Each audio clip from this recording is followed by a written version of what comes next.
আসসালামু আলাইকুম। বাংলাদেশ বেতার, গোপালগঞ্জ। খবর পড়ছি প্রদ্যোৎ রায়। রাজনৈতিক দলসমূহ যদি সীমিত সংস্কারে সম্মত হয় তাহলে ডিসেম্বরের মধ্যে সরকার নির্বাচন আয়োজন করবে।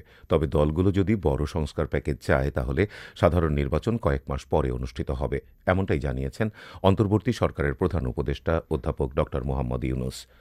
গতকাল ঢাকায় রাষ্ট্রীয় অতিথি ভবন যমুনায় মার্কিন সিনেটর গ্যারি পিটার্স প্রধান উপদেষ্টার সাথে সাক্ষাৎ করতে এলে ড মোহাম্মদ ইউনূস একথা বলেন। অবাধ ও সুষ্ঠু নির্বাচন আয়োজনের প্রসঙ্গ উল্লেখ করে প্রধান উপদেষ্টা বলেন, এবার উৎসবমুখর পরিবেশে জাতীয় নির্বাচন অনুষ্ঠিত হবে। অতীতে যেমন দেখা যেত নির্বাচনের দিনটিকে স্বতঃস্ফূর্তভাবে উদযাপন করতে, এবারও নির্বাচনের দিন সেভাবে বড় আকারে উদযাপন করা হবে। এ সময় গ্যারি পিটার্স সরকারের সংস্কার কর্মসূচির প্রশংসা করে বলেন, যুক্তরাষ্ট্র বাংলাদেশে টেকসই গণতান্ত্রিক উত্তরণের প্রত্যাশা করছে।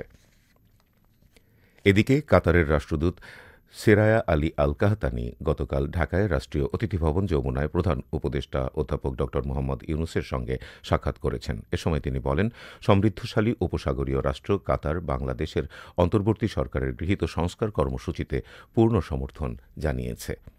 রাষ্ট্রদূত প্রধান উপদেষ্টাকে বলেন, বাংলাদেশকে সব ধরনের সহায়তা দিতে কাতার আগ্রহী।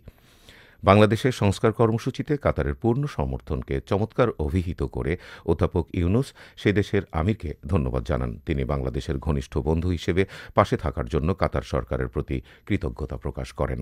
প্রধান উপদেষ্টা কাতারের সঙ্গে বাণিজ্য ও বিনিয়োগ সম্পর্ক আরও গভীর করার উপর গুরুত্ব আরোপ করেন। তিনি কাতারের ব্যবসায়ীদের বাংলাদেশে বিনিয়োগ এবং দেশের বিভিন্ন অর্থনৈতিক অঞ্চলে তাদের কারখানা স্থানান্তর করার আহ্বান জানান। রাষ্ট্রদূত বিনিয়োগ আমন্ত্রণের প্রশংসা করে বলেন, কাতারের আরও বেশি ব্যবসায়ী খুব শিগগিরই বাংলাদেশে সফর করবে বলে তিনি আশা করেছেন। সাক্ষাৎকালে অধ্যাপক ইউনূস তার সরকারের সংস্কার কর্মসূচি এবং রাজনৈতিক দলগুলোর সঙ্গে সংলাপের জন্য গঠিত ঐকমত্য কমিশনের কার্যক্রম তুলে ধরেন। তথ্য সম্প্রচার উপদেষ্টা মাহফুজ আলম জানিয়েছেন, পত্রিকার বিজ্ঞাপনের হার পুনর্নির্ধারণ ও মিডিয়ার তালিকা হালনাগাদ করা হবে। গতকাল চলচ্চিত্র ও প্রকাশনা অধিদপ্তর, ডিএফপি, গণযোগাযোগ অধিদপ্তর, বাংলাদেশ চলচ্চিত্র সার্টিফিকেশন বোর্ড, বাংলাদেশ সাংবাদিক কল্যাণ ট্রাস্ট ও তথ্য অধিদপ্তর পরিদর্শনকালে তিনি একথা বলেন। উপদেষ্টা চলচ্চিত্র ও প্রকাশনা অধিদপ্তরের shooting floor, sound theatre, film lab, camera centre, production room পরিদর্শন করেন। এ সময় তিনি এই স্থাপনাগুলোকে কিভাবে সংস্কার করা যায় সে বিষয়ে দিক নির্দেশনা দেন। মাহফুজ আলম বিদ্যমান আইনবিধি মেনে সেবা সহজীকরণ ও কাজের গুণগত মান বৃদ্ধি করতে প্রয়োজনীয় উদ্যোগ গ্রহণের জন্য কর্মকর্তাদের প্রতি আহ্বান জানান।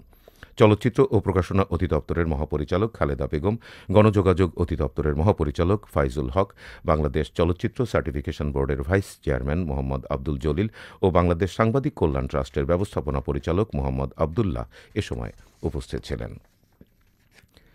বৈদেশিক কর্মসংস্থান ও নিরাপদ অভিবাসনের লক্ষ্যে গোপালগঞ্জের মুকসুদপুরে সচেতনতামূলক এক সভা অনুষ্ঠিত হয়েছে। উপজেলা প্রশাসন এবং জেলা কর্মসংস্থান ও জনশক্তি অফিসের আয়োজনে গতকাল সকালে উপজেলার রাগদি ইউনিয়নে এ সভা অনুষ্ঠিত হয়। জেলা প্রশাসক মোহাম্মদ কামরুজ্জামান এতে প্রধান অতিথি হিসেবে উপস্থিত ছিলেন।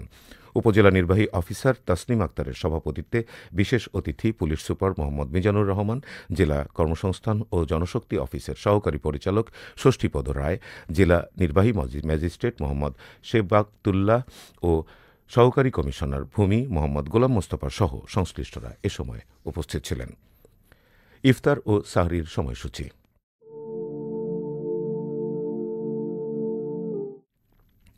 আজ গোপালগঞ্জ ও এর পার্শ্ববর্তী এলাকার সময় অনুযায়ী ইফতার সন্ধে ৬:১৫ এবং আগামীকাল সাহরির শেষ সময় ভোর ৪:৪৬।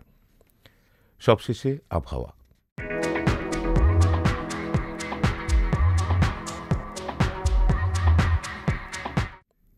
আজ বেলা ১টা পর্যন্ত আবহাওয়ার পূর্বাভাসে বলা হয়েছে, দেশের অভ্যন্তরীণ নদীবন্দর সমূহের জন্য কোনো সতর্কবাণী নেই এবং কোনো সংকেতও দেখাতে হবে না। খবর শেষ হলো। আমাদের পরবর্তী খবর প্রচারিত হবে আগামীকাল সকাল ৮:৩০ বাংলায়।